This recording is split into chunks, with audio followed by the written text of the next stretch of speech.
Alright, this is my first video for YouTube. We're unboxing a pack of Magic the Gathering 2020. Here we go.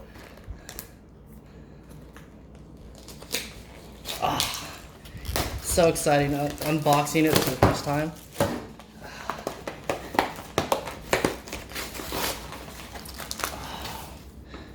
Probably gonna catch shade for how I opened that box.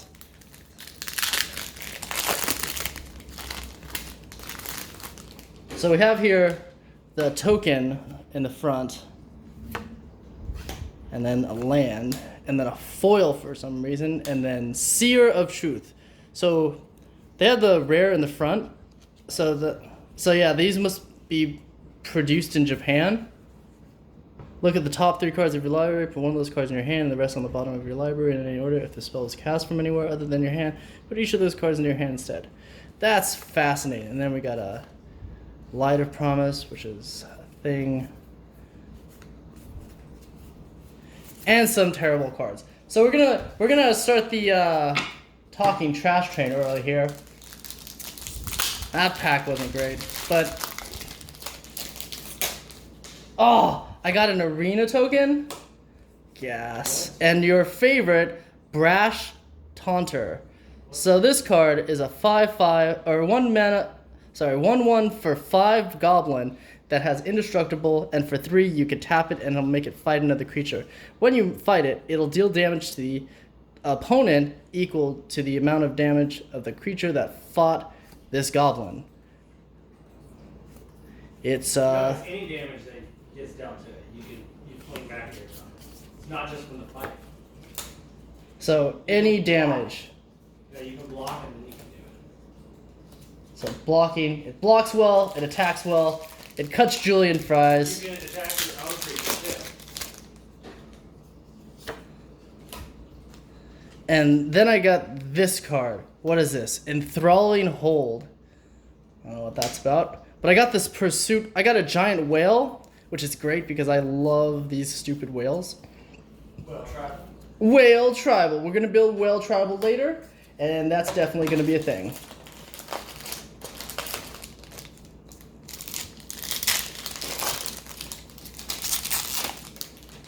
Next we have another token, soldier token this time, and a Sanctum of All. Because Shrine Tribal is a thing.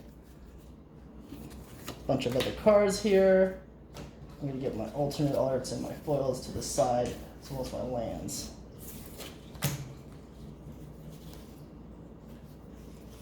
Land. Okay. Ooh, this pack's heavy. This must have something good in it. It's got a foil in it. It's got Jackpot. It's got the land, the cool land. Ooh. Yeah, that's definitely going on the deck. And a Conspicuous Snoop. Play the top card of your library. With the top card of your library revealed, you may cast goblin spells from the top of your library. As long as the top card of your library is a goblin card, Conspicuous Snoop has all activated abilities of that card. So You put your brash on the top, and then you can use it. You can use it early. right. And then I got a Big Dumb Dragon and Rewind. That's a cool reprint I've always loved.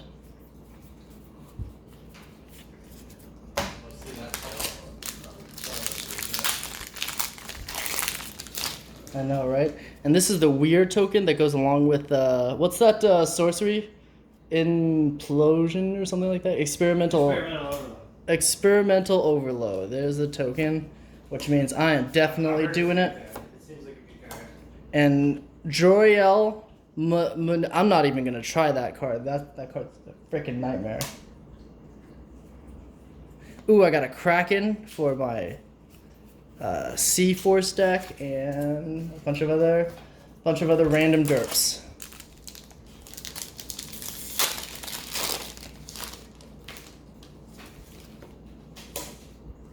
So we got a Highlands, a Ranger's Guile, and a Pack Leader, and a Bolt Hound. This pack would... Dog Lord?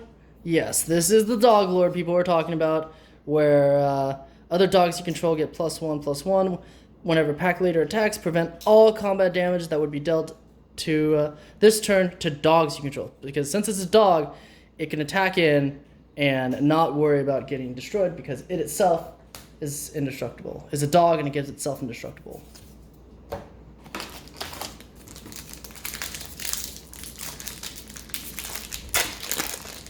You can also feel the note the how they bind it.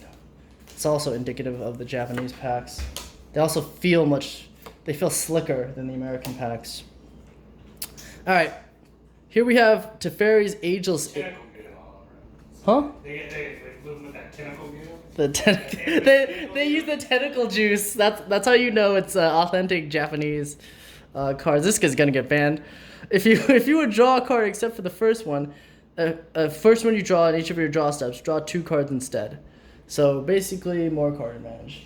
Hooray! Oh, and Griffin Airy. I have not played with this card myself, but when you gain 3 life at the end of each turn, you can make a 2/2 white Griffin flyer, which seems exciting.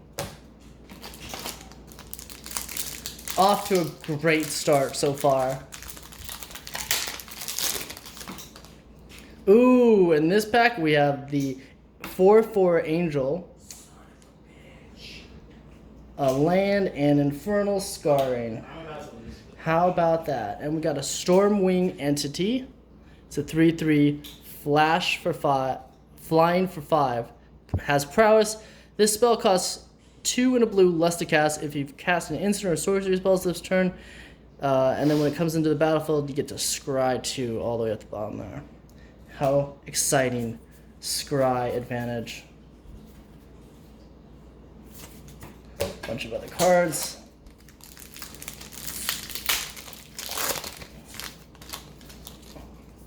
Then we got a Sapperling. Oh, Spark Hunter Manticore. This is a beast of a card, even except it's not really. As an additional cast to cost a spell, discard a card. Yahtzee, we got there.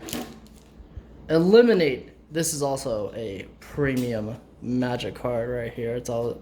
They usually have a card something like this in each set, and that is good removal. You're gonna want to pick that up, and if you're ever in a draft, if they have those, hashtag 2020.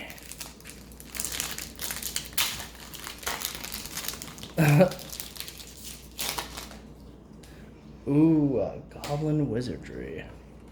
Azusa Lost But Seeking. That's got to be good, right? That's a. What is that? That's a.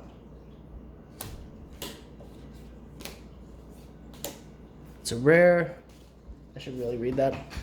Azusa Lost But Seeking. It's a legendary creature, human monk. 1/2 for 3. When you may play 2 additional lands on each of your turns. Ooh. Land advantage. That's got to be good. Here we have Invigorating Surge. Put a 1/1 counter on target creature you control, then double that number of +1/+1 counters on that creature. And a bunch of other stuff. We're not going to get to that.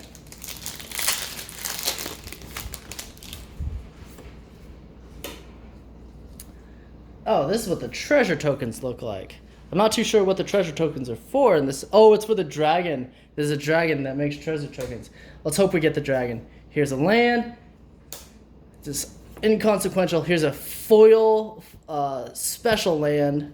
That's got to be worth like $1. And a glorious anthem. This is just your basic run-of-the-mill anthem for 3. Good stuff. The original. We also have a alternate art Sandra's Malamute. It's good stuff.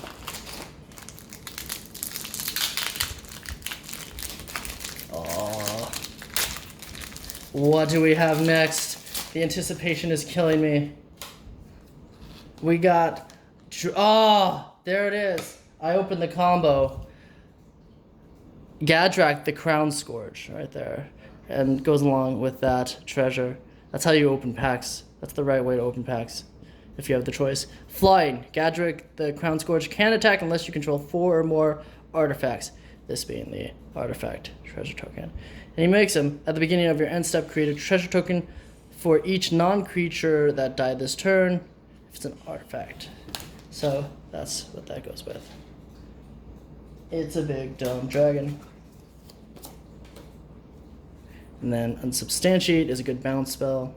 This is good for low to the ground. Pestilence Haze, give -2 to everything. Or you can hit a Planeswalker. All very good stuff.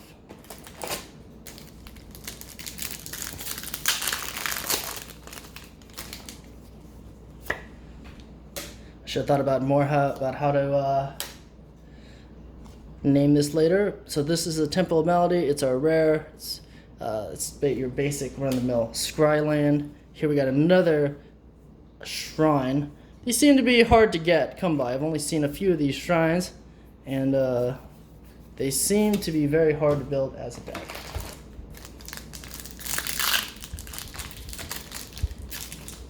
Oof.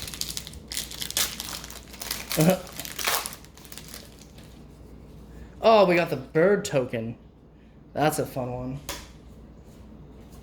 There's a 2/3 that makes those things. It's really good. Oh, Ruined Halo. We're just gonna skip that because that's not good. Experimental Overload is your basic red-blue staple. It's a signpost of the red-blue deck, and this one goes with the token we saw earlier, like that. So we should keep those two together. They should definitely stay together.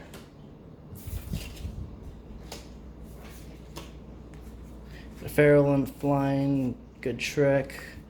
A 4/2 that is good in the green-red decks. Library Larcenist, not as good as originally thought.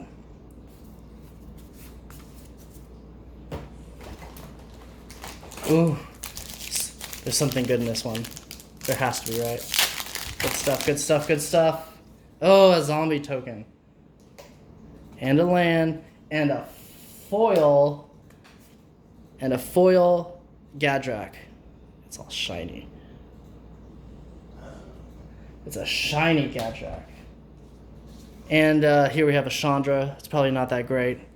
We're just going to skip that. No, okay, fine.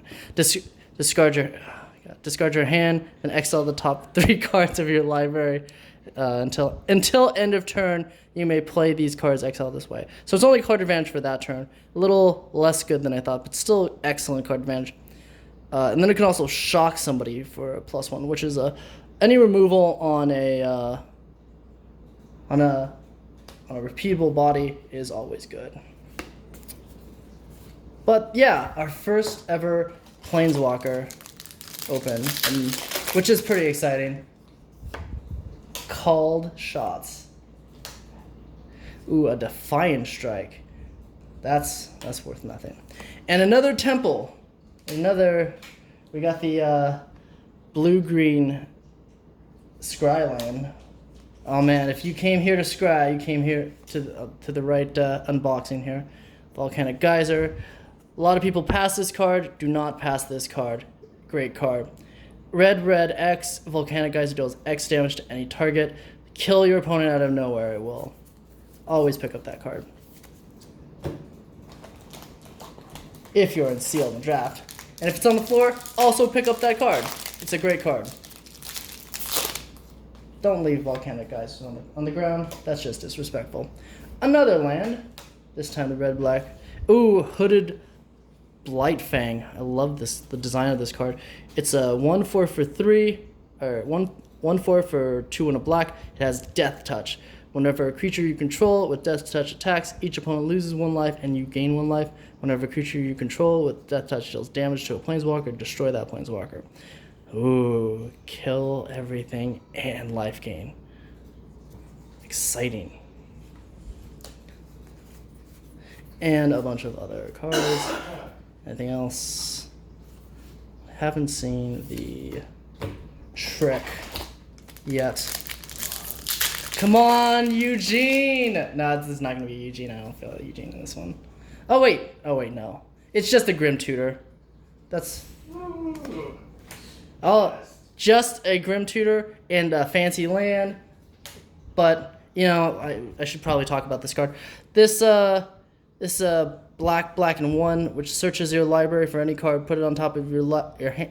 Put it into your hand, then shuffle your library. You lose 3 life. So if there's a land you need and you only have black mana, this helps.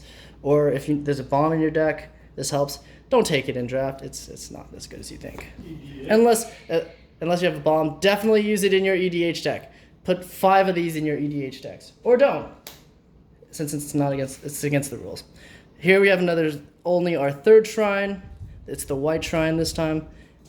It doesn't look that great, so we're gonna skip that. Still, of note, haven't come across the blue trick yet, which is really good.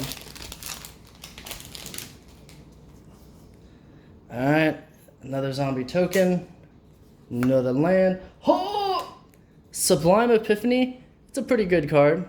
It's an instant for 2 blue and 4, and you can choose any or all of these modes. The value in this is you have 5 modes to choose from.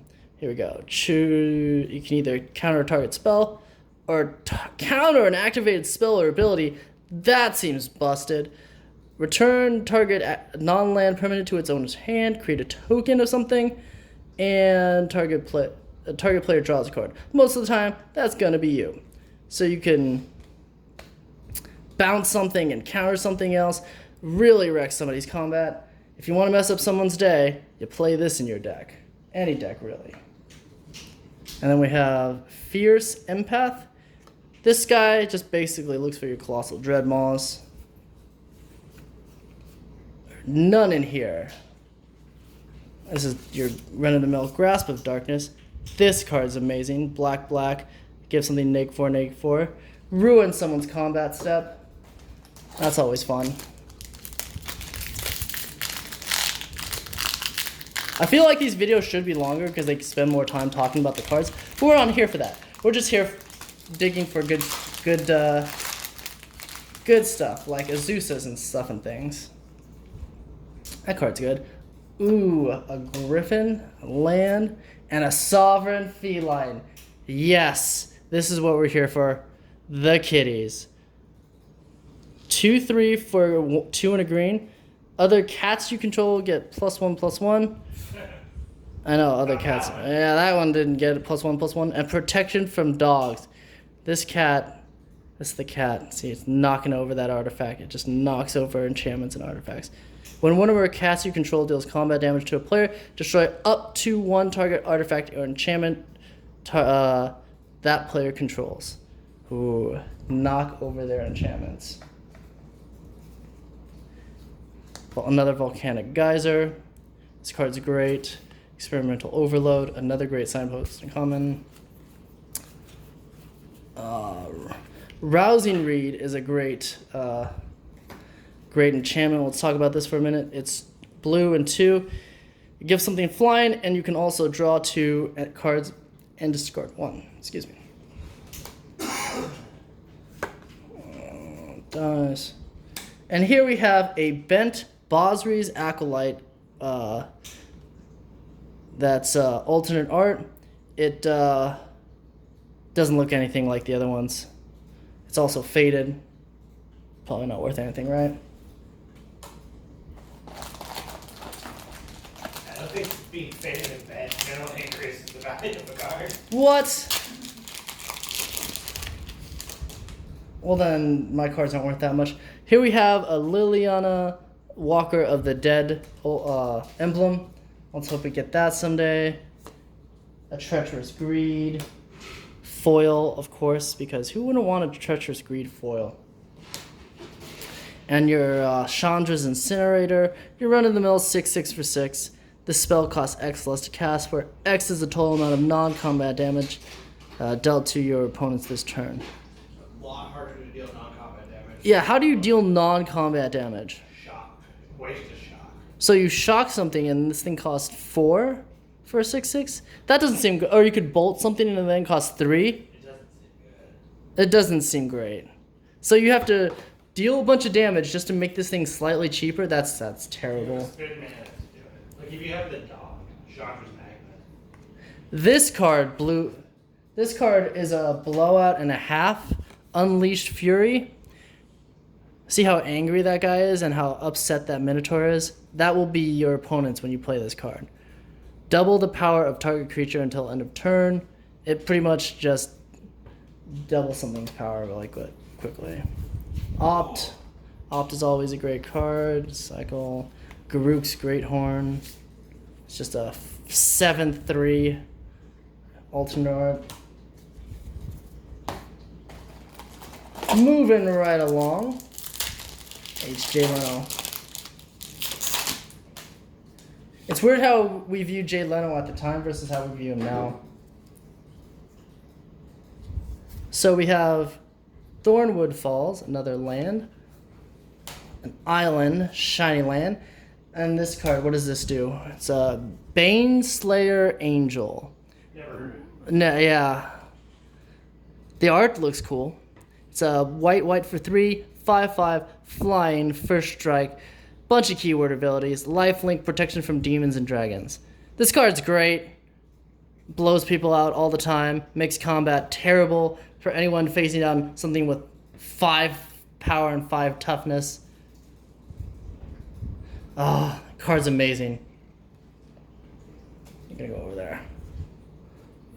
This card looks great. Very hard to turn on. It's the 1/1 that tries to get into the graveyard, and if you reanimate it, it'll come back with a 5/5 black demon creature with flying. Really good, but also really hard to turn on.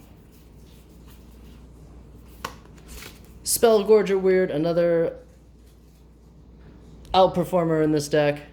It's only a 2/2 for 3, but when you play non-creature spells, it gets very big, very fast. Very scary for your opponent to deal with if you have non-creature spells. Okay, what is this? Bosri's Lieutenant, another solid rare for draft. 4 mana for 3/4. Vigilance, protection from multicolored. When this enters the battlefield, put a +1/+1/+1 counter on target creature you control. Whenever something with a +1/+1 counter dies, create a knight. Card's very solid.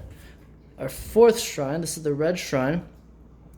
For 3 mana, 1, you could pay 1, discard a land card or a shrine card. Ooh. Sanctum of Shattered Heights deals X damage to target creature or planeswalker, where X is the number of shrines you control. Interesting. Another alternate art card. This card's also very solid. It's your Signpost red, black, 3/3 for 3. Gets bigger if you sack something at combat. Rousing Read. Fun stuff. Wow.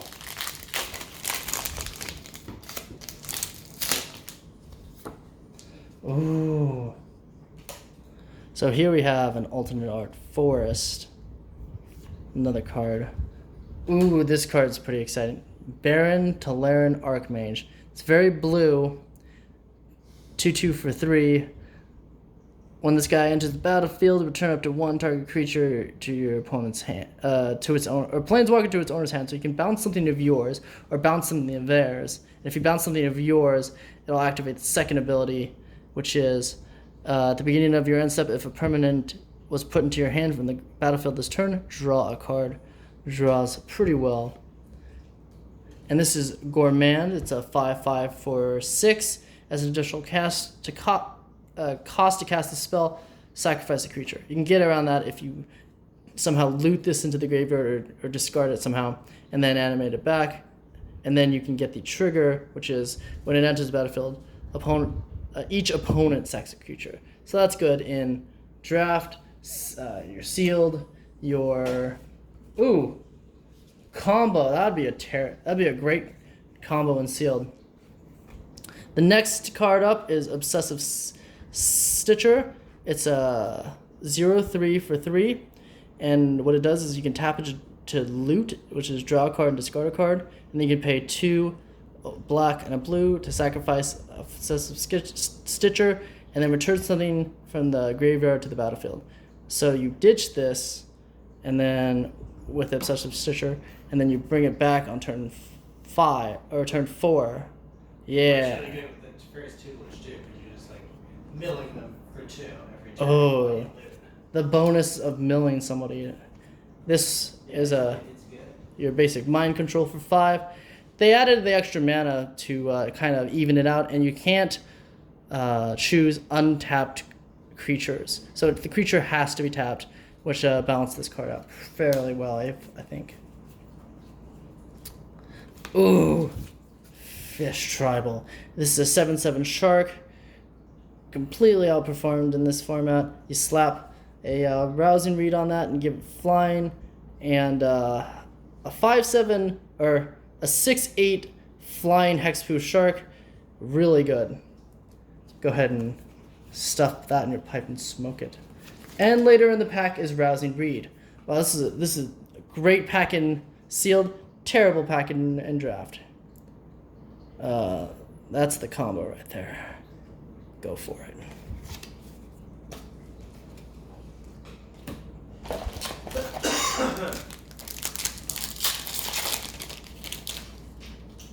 Here's a cat. It's a really cool art. It's a 2/2 cat. If you ever make a cat, this is what you're making. Scary. Another land, another forest land, and a animal sanctuary. This card is great for the Aminals deck.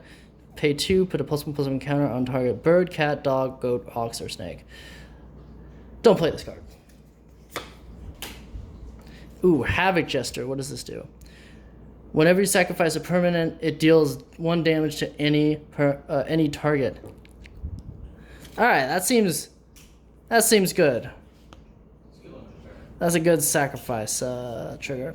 This is a Skyway Sniper, great in the green decks against Reach. Note the Reach, you could surprise block them, pay 3 to give it 1 damage, so you can take out 2 toughness flyers with this really well. If you ever need defense against those pesky flyers, that's your girl. And we should have Chandra's Pyromancer, Pyroling, very hard to turn on, not as good as you think. Bunch of other stuff and things. I thought it was pretty bad. If you thought If it underperforms being a terrible card. if you think it's a terrible card, you'll be surprised when it's even worse than you think. Don't play that card. Unless, of course, you have like 4 of those and like the rest of your deck is just shocks. This is the black. Oh, this is pretty good. This is pretty good. I don't know how this is the thing. This is a land. The lands look pretty cool. This card's Scavenging Ooze. It's a reprint. I'm glad it's back. It's a 2/2 for 2, but for 1 green, you can exile target card from opponent's graveyard. If it was a creature card, put a +1/+1 counter on this ooze, and you gain 1 life. Great for eating your opponent's graveyard. Gets bigger, fits in the +1/+1 counters deck, and also helps you trigger lifelink or life gain if you have the life gain deck. Why are you playing green? Make better life choices.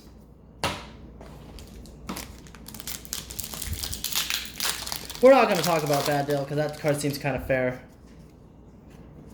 Ooh, Beast Token. Jungle Hall is the green right land.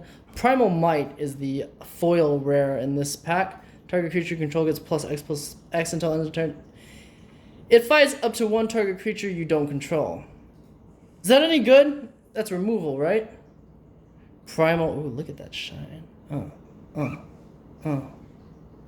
Target creature you control gets +X/+X, so you make it bigger and then it fights. I'm gonna say that's good. That just seems good. And then Peer into the Abyss. I have not seen this card played. I'm assuming it's for a good reason. Target player draws cards equal to half the number of cards in their library and loses that much life rounded up. So if you have 40 cards in your deck, and then you play this, and then they lose like 10 life to draw X cards, to draw 10 cards. Wow, that seems bad. That just seems bad.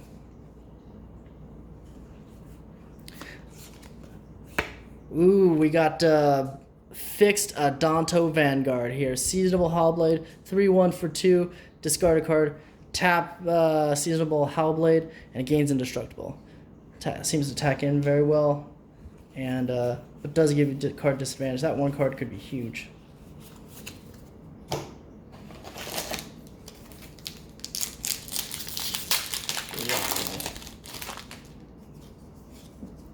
Goblin token, land.